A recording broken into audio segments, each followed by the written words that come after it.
अपकेंद्रण किसे कहते हैं? अपकेंद्रण, तो ध्यान से सुन लें, जिस भी विद्यार्थी का यह प्रश्न था।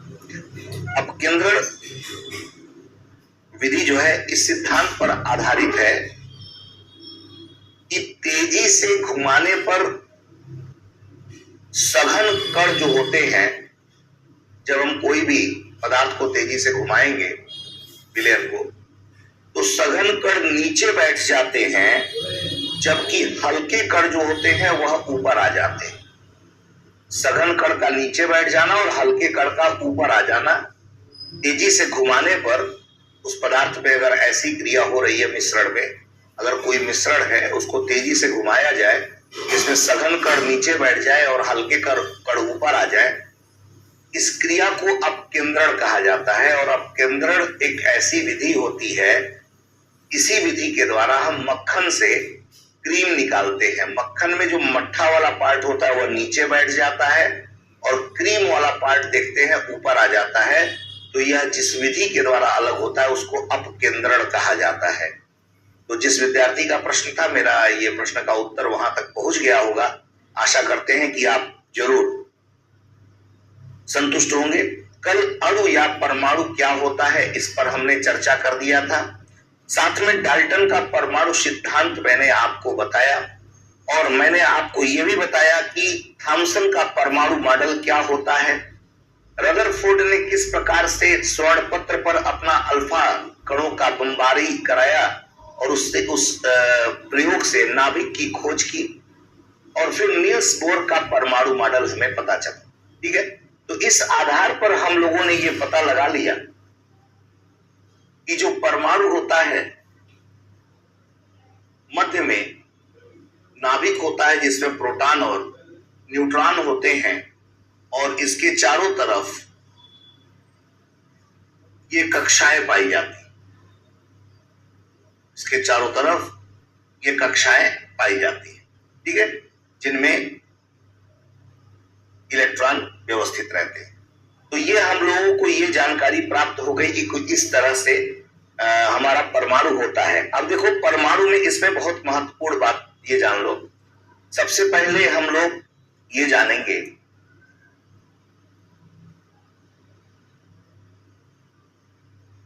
कि प्रोटॉन क्या होता है, इलेक्ट्रॉन क्या होता है और न्यूट्रॉन क्या होता है। पहले ध्यान से सुन ले, फिर नोट डाउन करा दूंगा। देखिए, प्रोटॉन जो होता है ये पहले से हम सबको पता है कि ये धन आवेशित होता है और नाभिक में पाया जाता है। इलेक्ट्रॉन ऋण आवेशित होता है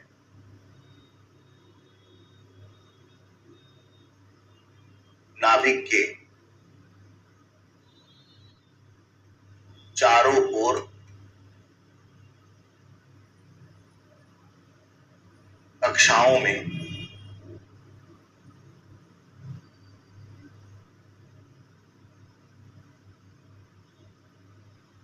पाया जाता है।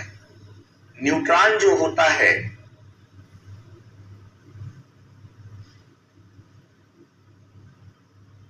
उदासीन होता है और यह भी नाभिक में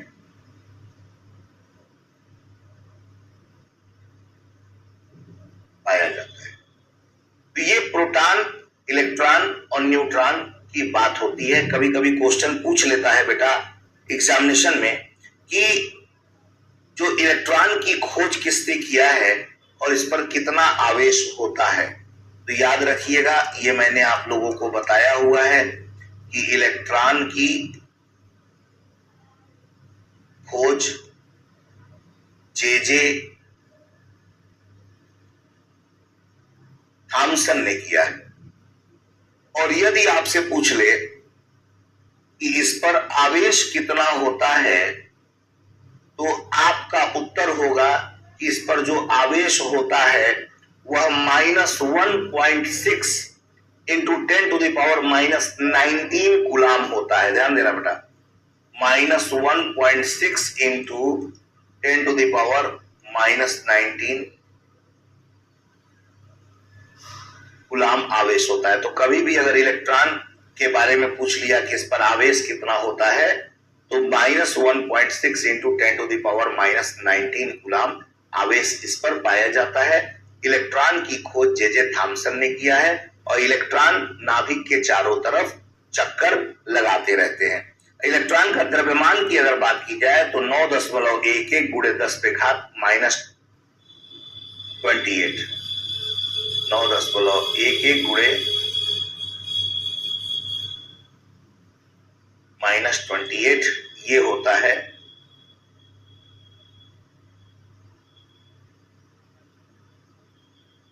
द्रव्यमान। अगर हम इलेक्ट्रॉन के द्रव्यमान की बात करें तो 9.11 गुणे 10⁻⁻28 ग्राम होता है। एक बात याद रखना, कभी भी अगर आपसे पूछा जाए कि इलेक्ट्रॉन पर उपस्थित आवेश ज्ञात किया गया था किस परीक्षण के द्वारा, तो इलेक्ट्रॉन पर जो उपस्थित आवेश जो है उसको ज्ञात किया गया था, एक परीक्षण था मिलिकन का, उसका नाम है ऑयल ड्रॉप परीक्षण। याद रखना बेटा,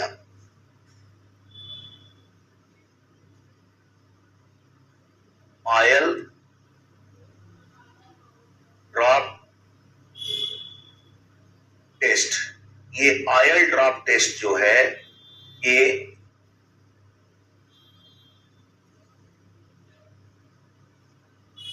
मिलिकन, ऑयल ड्रॉप टेस्ट जो है ये मिलिकन है, इनका परीक्षण था। और इस मिलिकन ने ऑयल ड्रॉप टेस्ट के द्वारा ही यह बताया कि इलेक्ट्रॉन पर निगेटिव चार्ज होता है। ऑयल ड्रॉप एक्सपेरिमेंट याद रखना बेटा, ऑयल ड्रॉप एक्सपेरिमेंट जो होता है ये एक साइंटिस्ट थे जिनका नाम है मिलिकन। उस मिलिकन ने बताया था कि इलेक्ट्रॉन पर कौन सा आवेश पाया जाता है। इलेक्ट्रॉन पर उपस्थित आवेश को ज्ञात किया था किसने? मिलिकन ने ज्ञात किया था। ये बात क्लियर हो गया।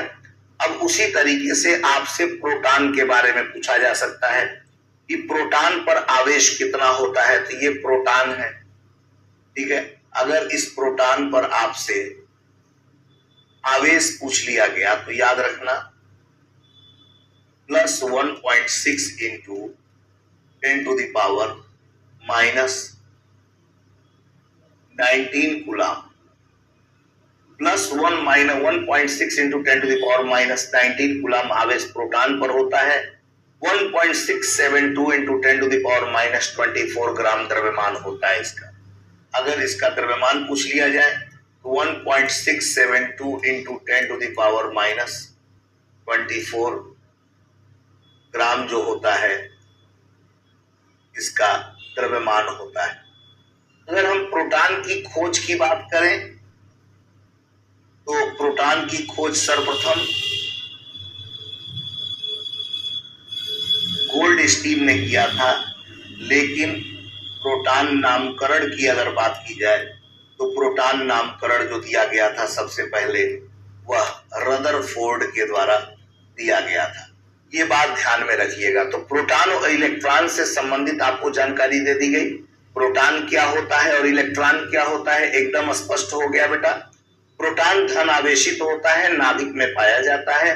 प्रोटॉन पर आवेश +1.6 इंटू 10⁻⁻19 कूलाम होता है। प्रोटॉन का द्रव्यमान याद रखना 1.672 इंटू 10⁻⁻24 ग्राम होता है।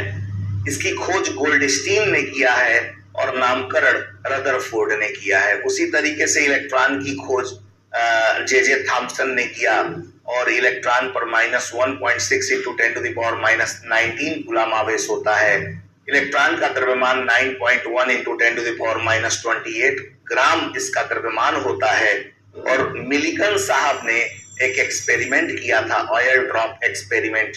उस ऑयल ड्रॉप एक्सपेरिमेंट के आधार पर इलेक्ट्रॉनों पर क्या कौन सा आवेश होता है उसको उन्होंने ज्ञात किया था। तो ये इलेक्ट्रॉन और प्रोटॉन के बारे में आपको जानकारी दे दी गई। आशा करते हैं कि ये दोनों बातें आपको एकदम क्लियर हो गई होंगी। अब जो है न्यूट्रॉन की अगर बात की जाए तो चैडविक ने इसकी खोज किया था। यहां मैं लिख देता हूं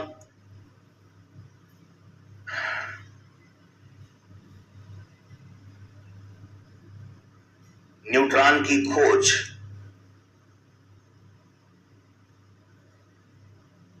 जेम्स चैडविक ने किया है। तो चूंकि न्यूट्रॉन उदासीन होता है, इसलिए न्यूट्रॉन पर अगर आपसे पूछा जाए कि आवेश कितना होता है, तो न्यूट्रॉन पर जो आवेश होता है वह शून्य होता है बेटा। और द्रव्यमान की अगर बात की जाए तो द्रव्यमान के बारे में कहा जाता है कि न्यूट्रॉन का द्रव्यमान लगभग प्रोटॉन के द्रव्यमान के बराबर होता है। न्यूट्रॉन का द्रव्यमान लगभग प्रोटॉन के द्रव्यमान के बराबर होता है। 1.6748 इंटू 10⁻⁻24 ग्राम ये इसका द्रव्यमान होता है न्यूट्रॉन का बेटा। तो ये प्रोटॉन, इलेक्ट्रॉन और न्यूट्रॉन के बारे में मैंने आपको बताया। न्यूट्रॉन उदासीन होता है, इसलिए आवेश शून्य होता है। द्रव्यमान इस पर प्रोटॉन के द्रव्यमान के बराबर होता है 1.6748 इंटू 10⁻⁻24। यहां तक बात क्लियर हो गया?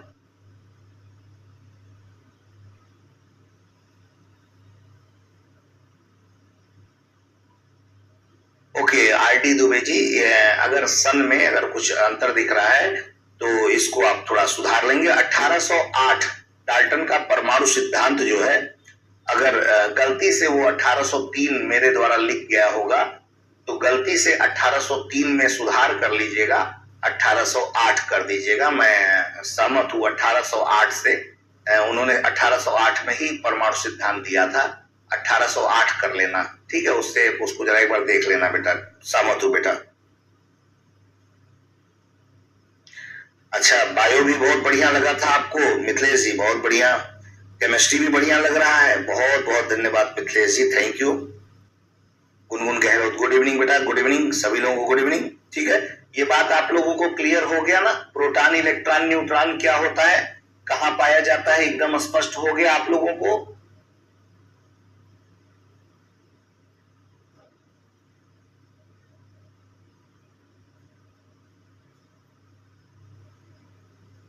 ठीक है, अब मैं कुछ पॉइंट्स बोलता हूं, उसको जरा नोट डाउन कर लीजिए आप लोग।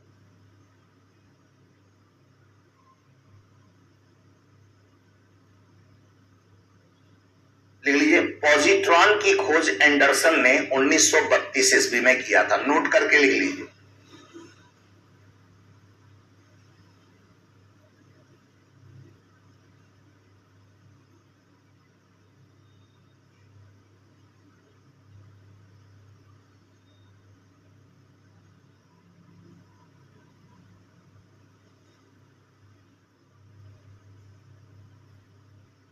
पॉजिट्रॉन की खोज एंडरसन ने 1932 ईस्वी में किया था।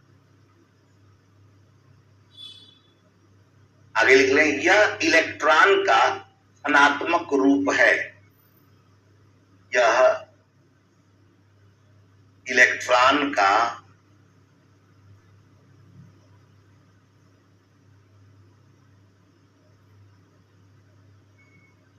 धनात्मक रूप है। अगर इलेक्ट्रॉन का एंटी पार्टिकल पूछा जाए इंग्लिश में, इलेक्ट्रॉन का एंटी पार्टिकल किसे कहा जाएगा बेटा? उसे पॉजिट्रॉन कहते हैं। शायद आपके 9th-10th की एनसीईआरटी में नहीं दिया हुआ है, ये मैं अपनी तरफ से अलग से बता रहा हूं। ये क्वेश्चन पूछा जाता है एग्जामिनेशन में, तो पहले से इस बात को तैयार रखना। पॉजिट्रॉन की खोज 1932 में एंडरसन ने किया था। यह जो है इलेक्ट्रॉन का धनात्मक प्रतिरूप होता है, यानी एंटी पार्टिकल बोला जाता है। इलेक्ट्रॉन का ये एंटी पार्टिकल होता है बेटा। ठीक है, एक होता है बेटा न्यूट्रिनो, एक शब्द है न्यूट्रिनो। न्यूट्रिनो तथा एंटी न्यूट्रिनो फर्मी द्वारा 1934 में खोजे गए थे।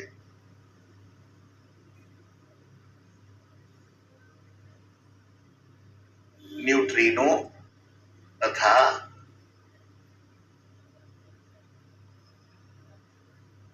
एंटी न्यूट्रिनो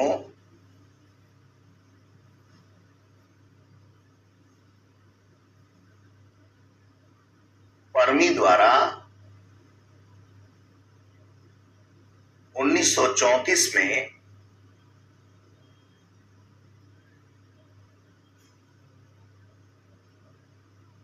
खोजे गए थे। ये न्यूट्रिनो और एंटी न्यूट्रिनो जो होते हैं 1934 में फर्मी द्वारा खोजे गए थे। ये बहुत कम द्रव्यमान वाले उदासीन कण होते हैं बेटा। यह बहुत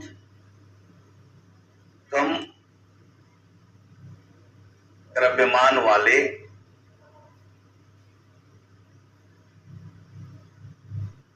उदासीन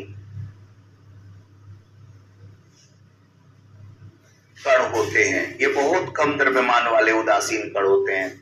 न्यूट्रिनो और एंटी न्यूट्रिनो दोनों एक दूसरे के विपरीत हैं। फर्मी द्वारा 1934 में खोजे गए थे और ये बहुत कम द्रव्यमान वाले जो होते हैं उदासीन कण होते हैं, बहुत कम द्रव्यमान वाले।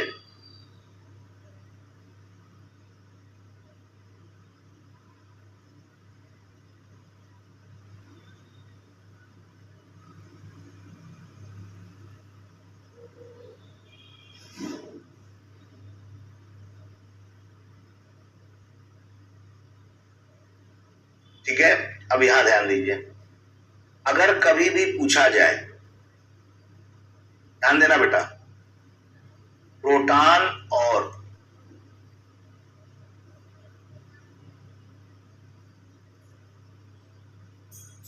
न्यूट्रॉन का निर्माण किससे होता है, कभी भी अगर प्रश्न आ जाए तो क्वार्क मूल कणों में से एक है। ये एक दूसरे के साथ जुड़कर प्रोटॉन और न्यूट्रॉन बनाते हैं।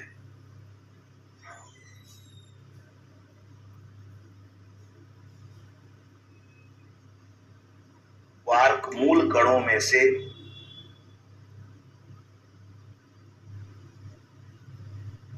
एक है। यह एक दूसरे से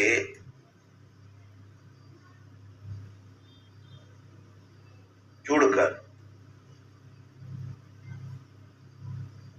हाइड्रोन अर्थात प्रोटॉन और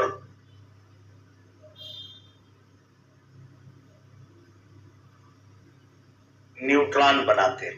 ठीक है ना बेटा, प्रोटॉन और न्यूट्रॉन से भी छोटा कण होता है क्वार्क। याद रखना, क्वार्क होता है और कई क्वार्क मिलते हैं तो हाइड्रोन बनाते हैं। हाइड्रोन का मतलब होता है प्रोटॉन और न्यूट्रॉन। तो प्रोटॉन और न्यूट्रॉन का निर्माण क्वार्क से हुआ है।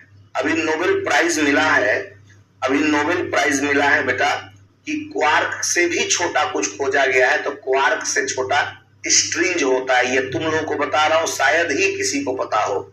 स्ट्रिंज कहा जाता है, धागे नुमा संरचना होती है। अब उसके नीचे वैज्ञानिक खोजेंगे। तो याद रखना, प्रोटॉन और न्यूट्रॉन से भी छोटा कण क्वार्क है, क्वार्क से भी छोटा है स्ट्रिंज। ये आप लोग याद रखना, इस पर नोबेल प्राइज मिला था, अभी हाल ही में इस पर नोबेल प्राइज मिला हुआ है। बहरहाल, तो प्रोटॉन और न्यूट्रॉन का निर्माण क्वार्क मूल कणों में से एक है।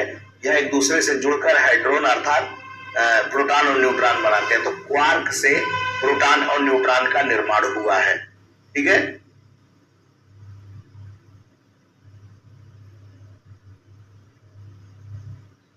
एक होता है बोसान।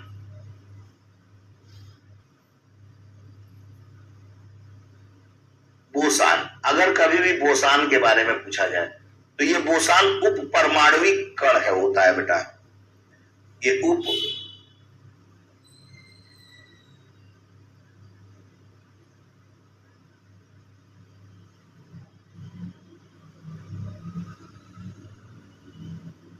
बोसान जो है उप परमाणविक कण है। ठीक है, ये मुक्त अवस्था में जैसे फोटॉन, ये मुक्त अवस्था में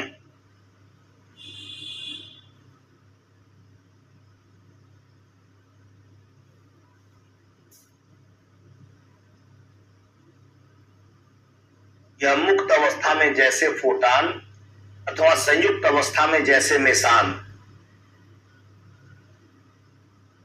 अथवा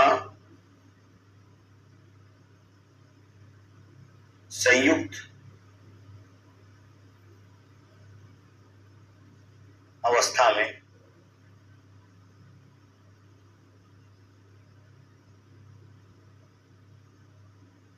जैसे बेसान में पाए जा सकते हैं।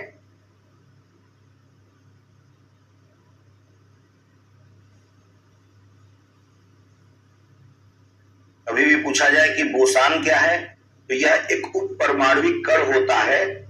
ये मुक्त अवस्था में जैसे फोटॉन अथवा संयुक्त अवस्था में जैसे मेसान में ये पाए जा सकते हैं।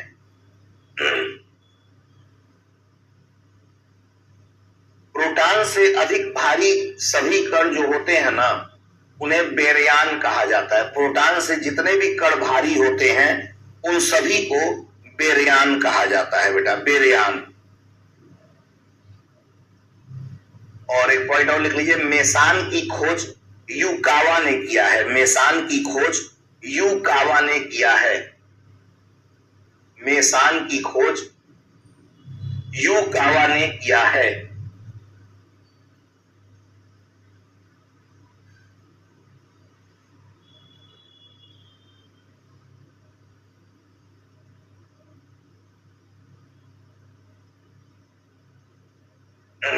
मेसान की खोज किसने किया है? युकावा ने किया है।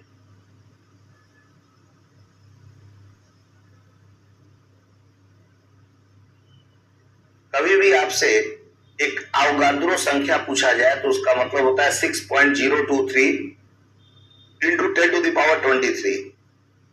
6.023 इंटू 10 टू द पावर 23। कभी भी अगर ये क्वेश्चन आ जाए, अवोगाद्रो संख्या एक मोल बराबर कितना होता है? 6.023 into 10 to the power 23 atom के होता है। इसी को एक मोल या अवोगाद्रो संख्या के नाम से हम लोग जानते हैं बेटा।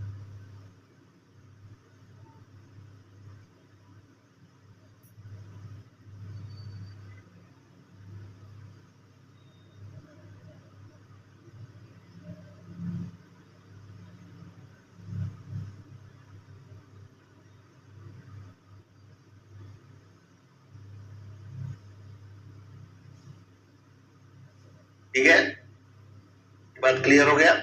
तो ये परमाणु की खोज हमने इसके पहले आपको परमाणु की संरचना, किसी परमाणु की संरचना, बोर का परमाणु मॉडल आपको बताया था, और वहां से एक परमाणु की संरचना का पता चला, प्रोटॉन, इलेक्ट्रॉन, न्यूट्रॉन क्या होता है। और आपको यह भी पता चला कि इससे भी छोटे कण पाए जाते हैं, पॉजिट्रॉन, न्यूट्रिनो, बोसान, ये सब इससे भी छोटे कण पाए जाते हैं बेटा। ठीक है, तो एक हेडिंग लिख लीजिए, नील्स बोर का परमाणु मॉडल। रदरफोर्ड का तो नोट डाउन करा दिया था। नील्स बोर का परमाणु मॉडल।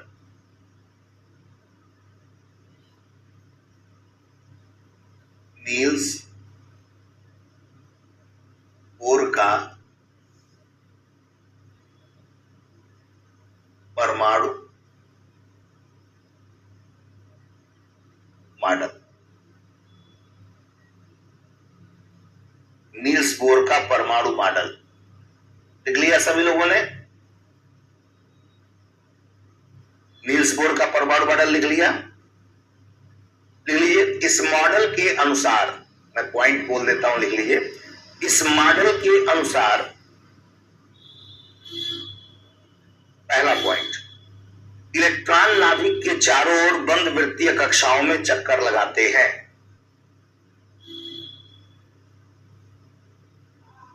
इलेक्ट्रॉन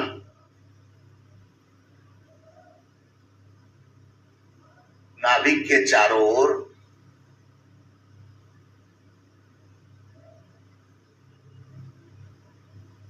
बंद वृत्तीय कक्षा में चक्कर लगाते हैं।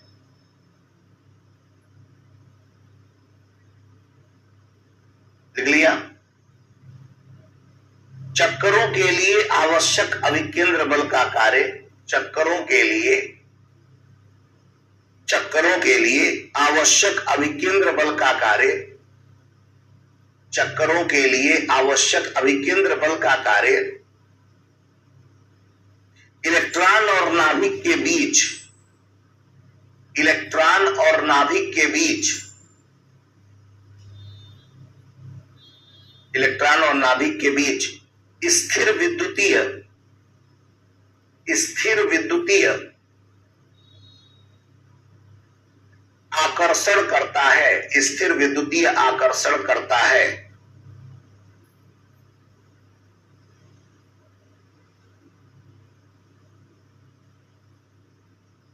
नेक्स्ट पॉइंट लिख लीजिए।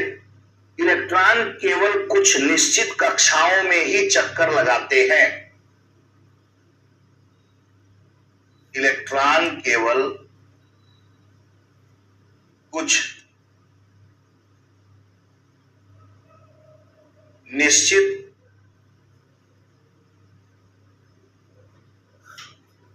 कक्षाओं में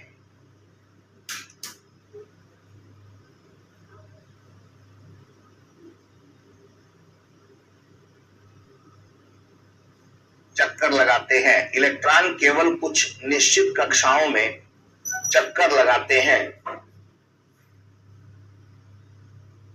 इन कक्षाओं की त्रिज्या निश्चित होती है।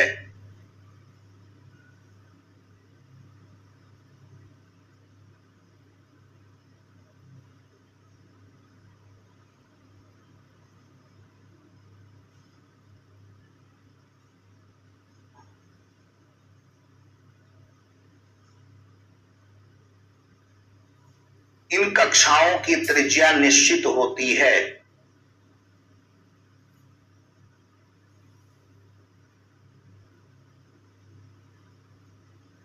इन कक्षाओं में घूमते हुए ये, आगे लिख लीजिए, इन कक्षाओं में घूमते हुए ये इलेक्ट्रॉन ऊर्जा का विकिरण नहीं करते।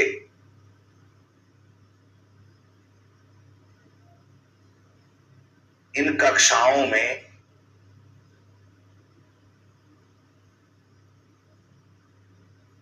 घूमते हुए ये, इन कक्षाओं में घूमते हुए ये इलेक्ट्रॉन ऊर्जा का विकिरण नहीं करते।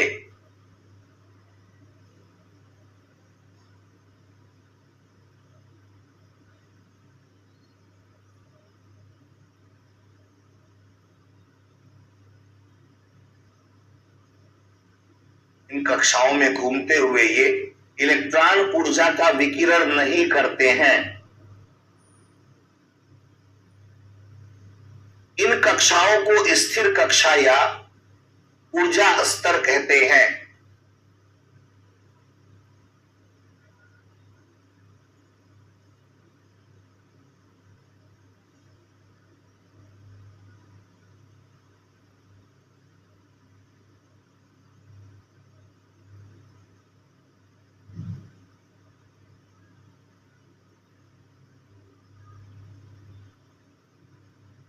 इन कक्षाओं को स्थिर ऊर्जा या स्थिर कक्षा या ऊर्जा स्तर कहते हैं। स्थिर कक्षा या ऊर्जा स्तर कहते हैं।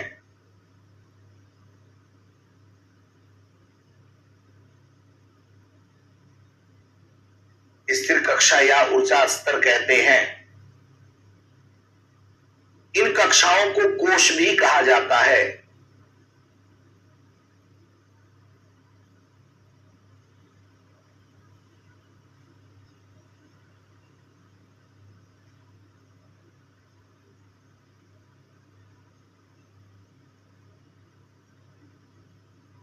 इन कक्षाओं को कोश भी कहा जाता है। कोश यानी शेल भी कहा जाता है। आगे लिख लें। जब कोई इलेक्ट्रॉन कक्षा में चक्कर लगाता है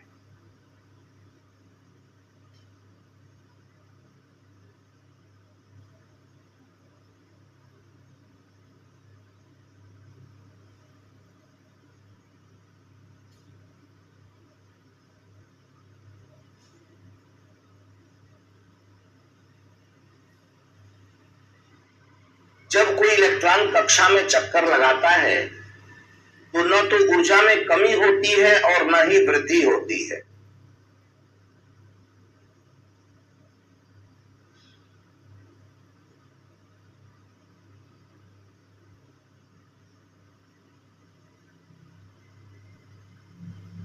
ऊर्जा में कोई कमी होती है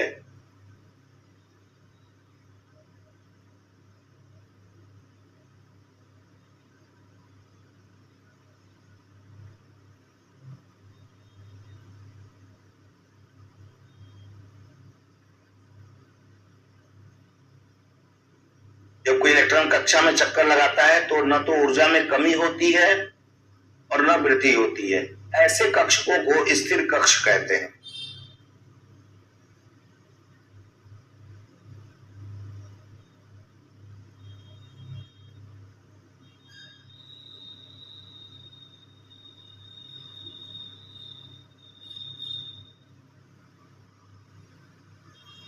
ऐसे कक्षकों को स्थिर कक्ष कहते हैं। स्थिर कक्षा में घूमते हुए इलेक्ट्रॉनों का कोणीय संवेग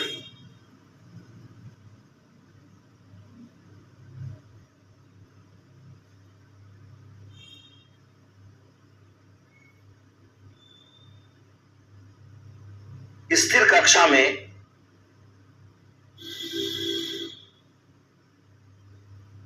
घूमते हुए इलेक्ट्रॉनों का कोणीय संवेग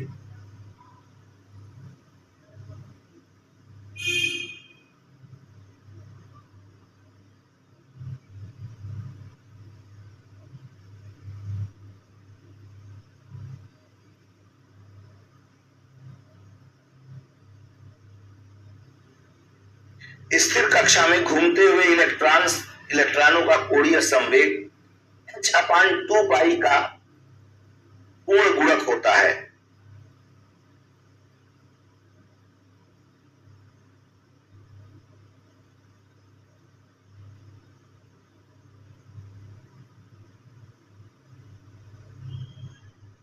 h/2π का पूर्ण गुणक होता है।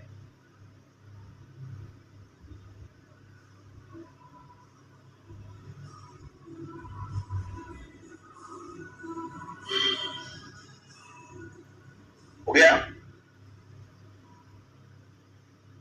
तो कोणीय संवेग बराबर होता है NH/2π।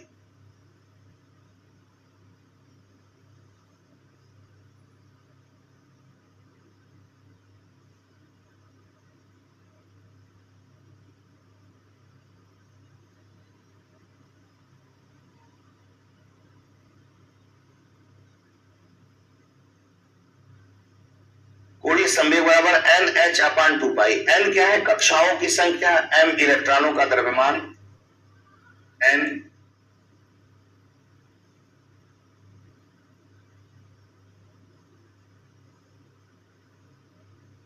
n जो है कक्षाओं की संख्या।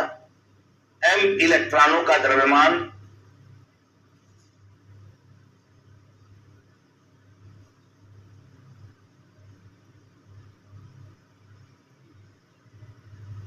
m जो है इलेक्ट्रॉनों का द्रव्यमान है।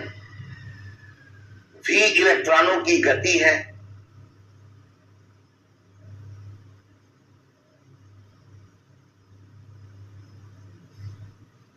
v इलेक्ट्रॉनों की गति है। r कक्षा की त्रिज्या है।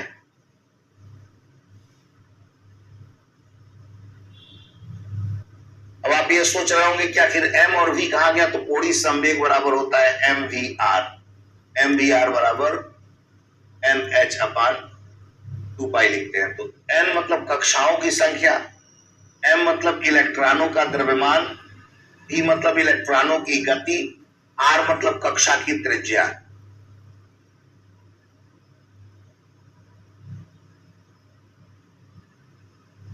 ठीक है, आगे लिख लीजिए।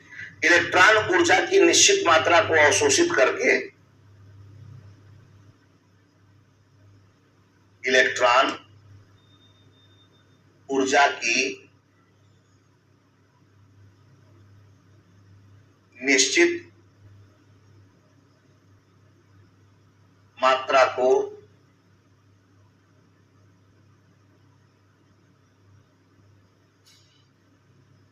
अवशोषित करके इलेक्ट्रॉन ऊर्जा की निश्चित मात्रा को अवशोषित करके उच्चतर कक्षा में चला जाता है।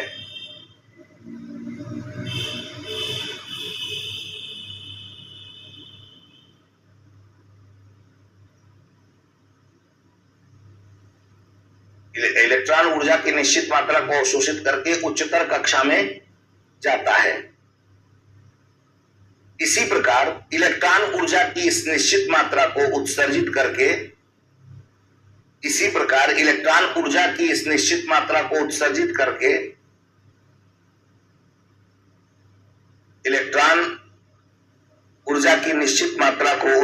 करके न्यूनतम कक्षा में कूदता है।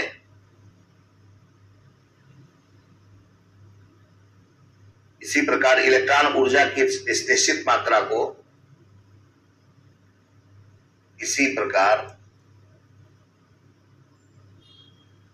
इलेक्ट्रॉन ऊर्जा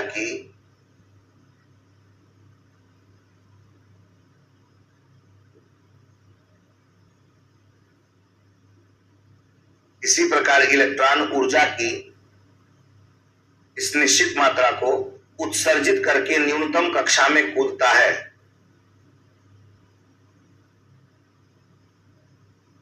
निश्चित मात्रा को उत्सर्जित करके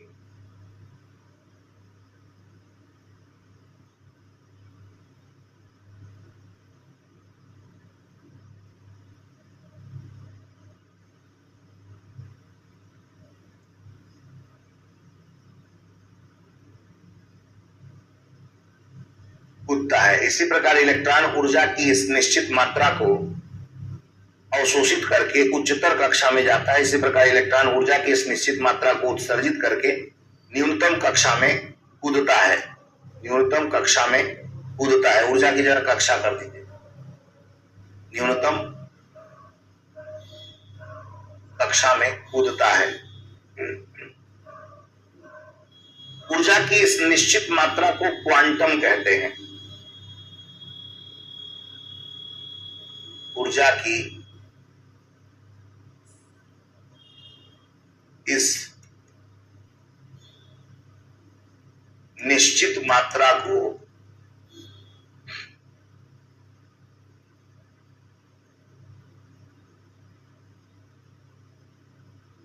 क्वांटम कहते हैं। ऊर्जा की इस निश्चित मात्रा को क्वांटम कहते हैं।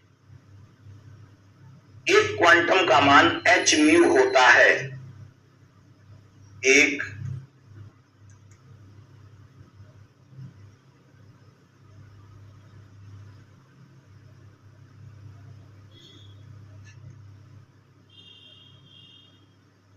क्वांटम का मान h म्यू होता है, जहां h प्लांक कांस्टेंट होता है, जहां h बराबर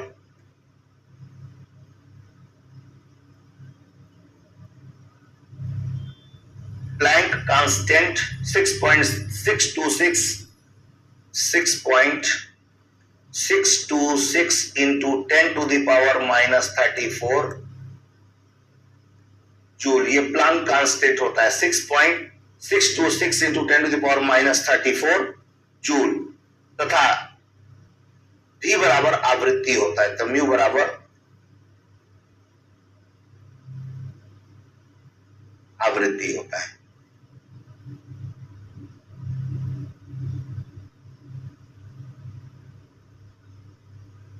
इस प्रकार हम लोग जो संरचना बनाते हैं एटम की, तो इस प्रकार से बनेगा। ये हो गया proton plus neutron, K L M N, तो इस तरह से कक्षाओं की संख्या K L M N से लिखते हैं, या 1 2 3 4 से लिखते हैं। ठीक है, तो ये हमारा नील्स बोर का परमाणु मॉडल होता है बेटा। नील्स बोर का परमाणु मॉडल की ये व्याख्या की गई है। केवल कुछ निश्चित कक्षाओं में चक्कर लगाते हैं। इलेक्ट्रॉन जो होते हैं कुछ निश्चित कक्षाओं में चक्कर लगाते हैं। इन कक्षाओं की त्रिज्या निश्चित होती है। इन कक्षाओं में घूमते हुए इलेक्ट्रॉन ऊर्जा का विकिरण नहीं करते। इन कक्षाओं को स्थिर कक्षा या ऊर्जा स्तर कहा जाता है। इन कक्षाओं को कोष भी कहते हैं।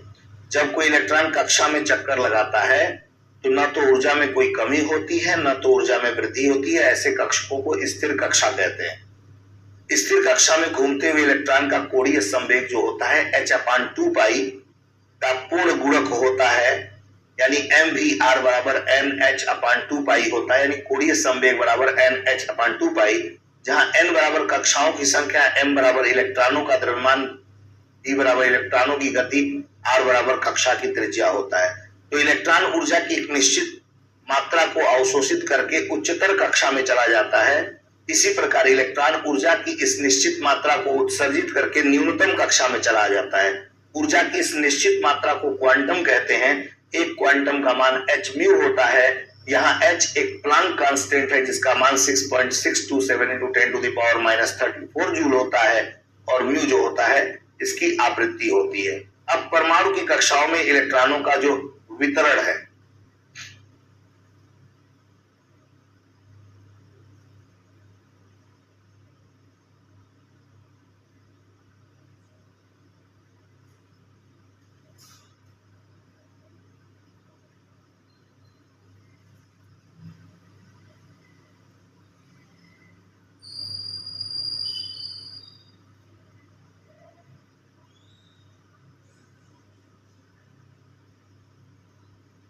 परमाणु की कक्षाओं में इलेक्ट्रॉनों का वितरण। मदन पाल क्वार्क 2 प्रकार के, 2 टाइप के होते हैं। एक डाउन क्वार्क होता है, एक अप क्वार्क होता है। क्लियर मदन पाल? संजय पटेल जी, यहाँ नील्स बोर का एक परमाणु मॉडल है। कहा जा रहा है कि इलेक्ट्रॉन कक्षा में चक्कर लगाते हैं, एक निश्चित कक्षा में चक्कर लगाते हैं जिसकी त्रिज्या भी निश्चित होती है।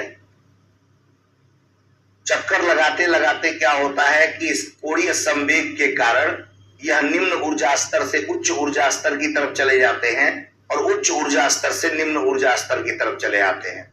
तो इस प्रकार कहा जा रहा है कि एक ऊर्जा की इस निश्चित मात्रा को क्वांटम कहते हैं, और एक क्वांटम का मान h म्यू होता है।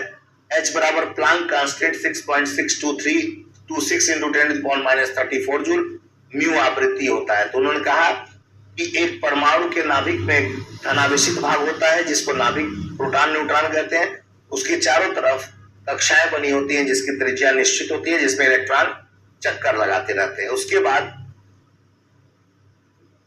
परमाणु की कक्षाओं में इलेक्ट्रॉनों का विवरण।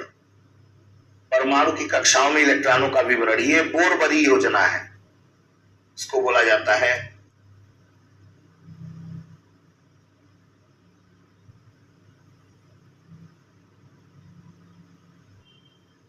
बोरबरी योजना। अब क्लियर हो गया बेटा संजय पटेल जी?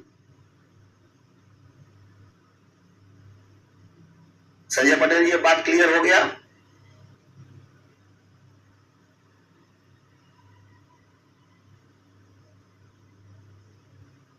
बोरबरी ने 1921 में, ये जो बोरबरी थे ना, इन्होंने 1921 ईस्वी में विभिन्न कक्षाओं में इलेक्ट्रॉनों के वितरण के नियम दिए। विभिन्न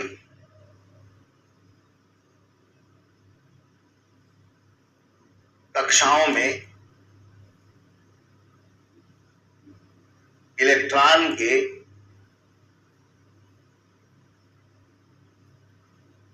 वितरण के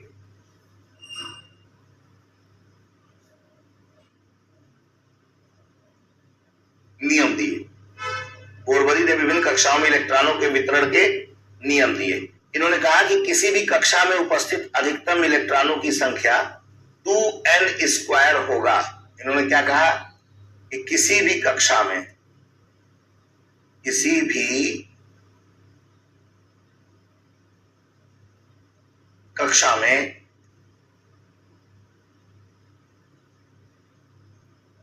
इलेक्ट्रॉन की,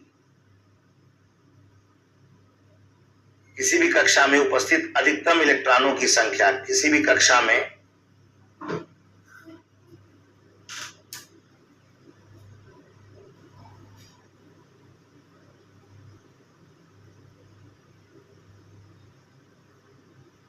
किसी भी कक्षा में उपस्थित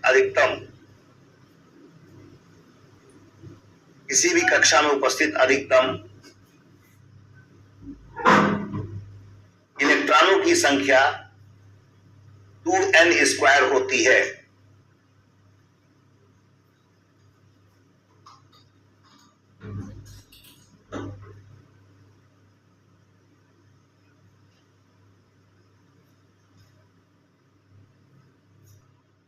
n² होती है।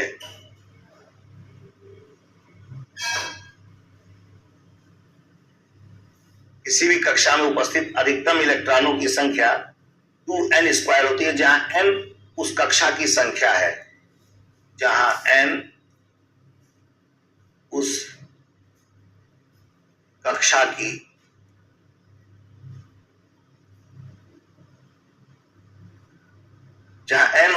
की संख्या है। ठीक है,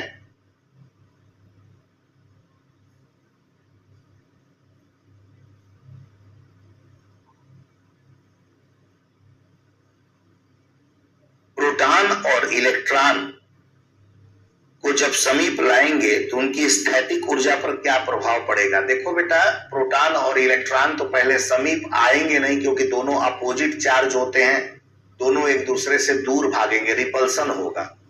पहली चीज तो ये जान लीजिए। Thank you RD Dubey ji, बहुत बहुत धन्यवाद, आपके बहुत आभारी हैं। ऐसा लगता है कि आपके पढ़ाने से ऐसा लगता है कि आमने सामने पढ़ रहे हैं और सारी बातें बहुत अच्छे से समझ में आती हैं। चलिए, बहुत बहुत धन्यवाद। प्रयास ऐसा ही रहता है कि फील ऐसा है कि क्लासरूम में बैठ के पढ़ रहे हैं बेटा। अगर थोड़ा सा भी अगर आप ईमानदारी से पढ़ रहे हैं। निर्मल कुमार जी, बायोलॉजी भी आराम से समझ में आएगी जब आराम से आप ईमानदारी से पढ़ेंगे बेटा। सर्वमान्य सिद्धांत बेटा नील्स बोर का ही सिद्धांत सर्वमान्य माना जाता है।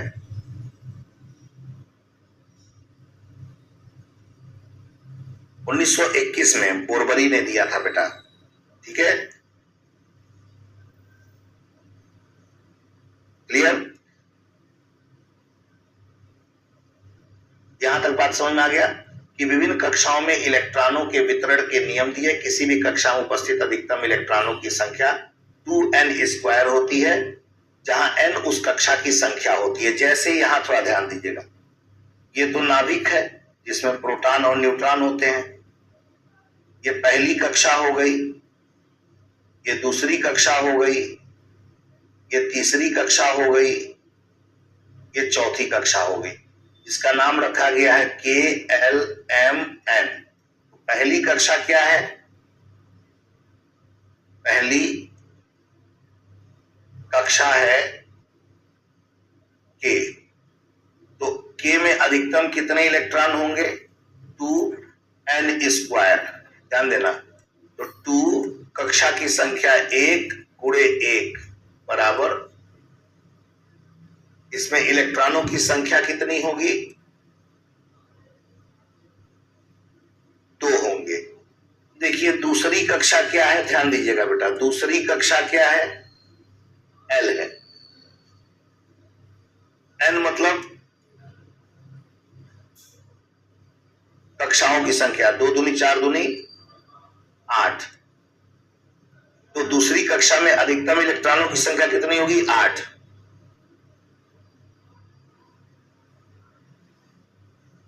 तीसरी कक्षा, इसको हम लोग m से लिखते हैं, यानी 2 गुणे 3 पे होल स्क्वायर। 3 तरीके 9 दूनी 18। नंबर ऑफ इलेक्ट्रॉन 18 होंगे। चौथी कक्षा,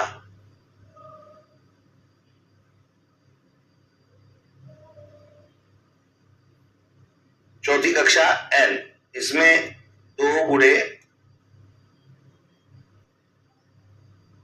4 का वर्ग, 4 चौको 16 दूनी 32। तो ये इलेक्ट्रॉनों की संख्या है कि पहली कक्षा में मैक्सिमम कितने इलेक्ट्रॉन होंगे? 2 इलेक्ट्रॉन होंगे। दूसरी कक्षा में 8 इलेक्ट्रॉन होंगे। तीसरी कक्षा में 3 तरीके 9 दूनी 18। चौथी कक्षा में 32 इलेक्ट्रॉन होंगे। ये बात समझ में आ गया? तो यही कहा जा रहा है किसी भी कक्षा में उपस्थित अधिकतम इलेक्ट्रॉन्स की संख्या 2n² होती है, जहां n उस कक्षा की संख्या है। इन कक्षाओं में हम लोगों ने रख दिया उस तरह से मान, तो हम लोग को 2, 8, 18 और 32 ये संख्या हम लोगों को मिली है।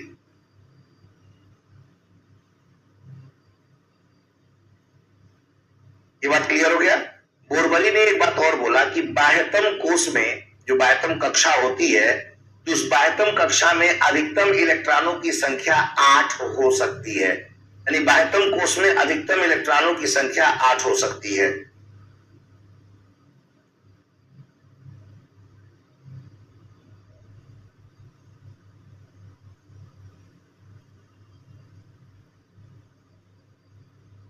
बाह्यतम कोश में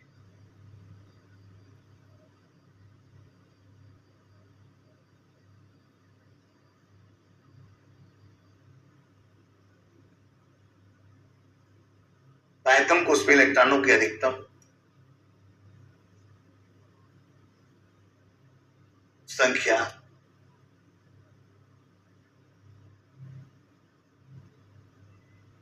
8 होती है। बाह्यतम कोश में इलेक्ट्रॉनों की अधिकतम संख्या कितनी होती है? 8 होती है। और इसके अंदर वाले कोश में यह 18 से अधिक नहीं हो सकती।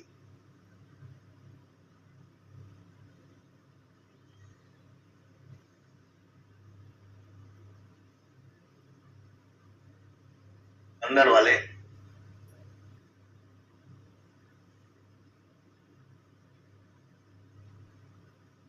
वाले कोश में इलेक्ट्रॉनों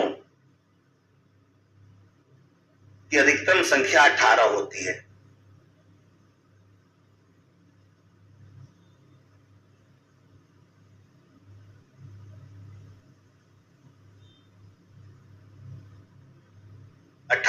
तो बाह्यतम कोश में इलेक्ट्रॉन की अधिकतम संख्या 8 होती है और अंदर वाले कोश में इलेक्ट्रॉन की अधिकतम संख्या 18 होती है। 18 से अधिक नहीं हो सकती है।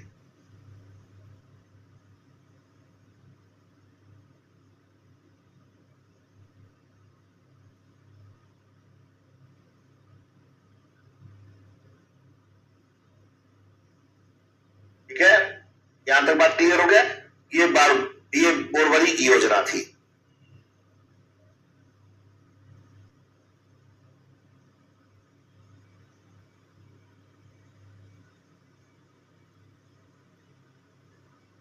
Thank you Gautam Kumar ji. आदित्य, केवल नोट्स पढ़ने से हो जाएगा? प्रयास ऐसा ही रहता है कि कुछ छोड़ा ना जाए। मैंने प्रयास तो ऐसा ही किया है कि आपको सारी चीजें मैं बता दूं और नोट भी करवा देता हूं। जहां लिखवाना होता वहां लिखवा देता हूं। प्रीवियस ईयर क्वेश्चन पेपर थोड़ा सॉल्व करना पड़ेगा इसका। ठीक है, संयोजकता भी आदित्य बताऊंगा। अभी पढ़ाना है संयोजकता ना बेटा, अभी पढ़ाऊंगा आपको। अच्छा, केमिस्ट्री आसानी से समझ में आ रही है। ये तो एनसीईआरटी, जब यूपीएससी की जब हम केमिस्ट्री पढ़ाते हैं तो एनसीईआरटी पढ़ाया जा रहा है, जिसमें थोड़ा डेप्थ में जाते हैं हम लोग, डेप्थ में चले जाते हैं थोड़ा। जब यूपीएससी के एनसीईआरटी पढ़ाएंगे तो और भी आनंद आता है बेटा, बहुत मजा आता है पढ़ने में केमिस्ट्री या फिजिक्स, बायोलॉजी। जैसा कि बच्चों का ओपिनियन रहता है, मैं तो पढ़ाना ही सिर्फ जानता हूं।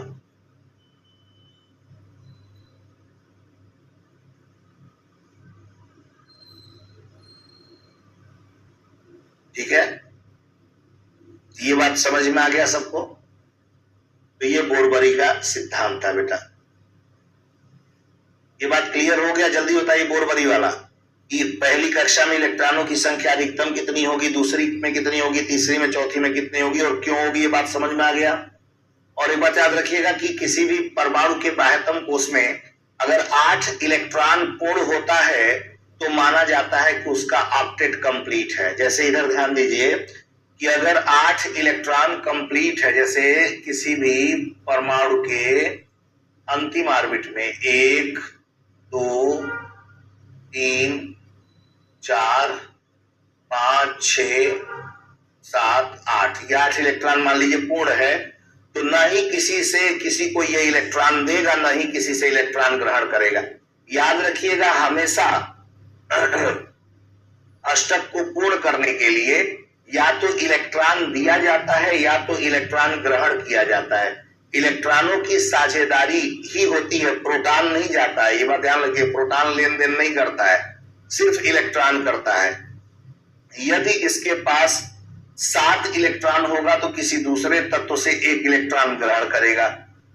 इसके पास 9 होगा तो ये किसी दूसरे तत्व को अपना 1 इलेक्ट्रॉन देगा। तो इस तरह से संयोजकता की कहानी शुरू होती है। तो ये जो हो गया, ये अगर अंतिम ऑर्बिट में 8 इलेक्ट्रॉन है तो कहा जाता है कि ऑक्टेट कंप्लीट हो गया है, ये अब उदासीन है।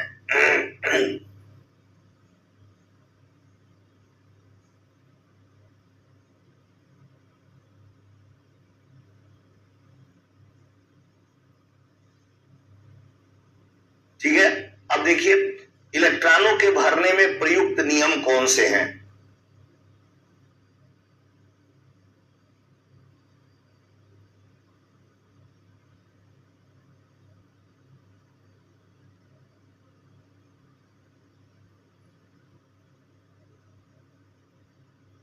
ये जो है परमाणु में कक्षकों का भरा जाना, जैसे आपबाउ का नियम है, ये आफ्बाउ का नियम है, ये पाउली का अपवर्जन नियम है, कुंड का अधिकतम बहुलता का नियम है, उसके बाद संयोजकता है, ये हम लोग देखेंगे। ठीक है,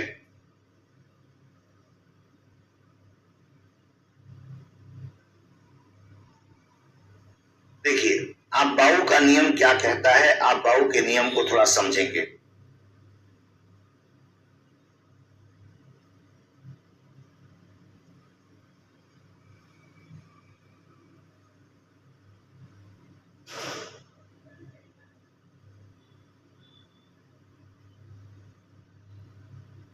थैंक यू एवरीबॉडी। अब देखिए सबसे पहले आपबाउ का सिद्धांत हम लोग समझते हैं।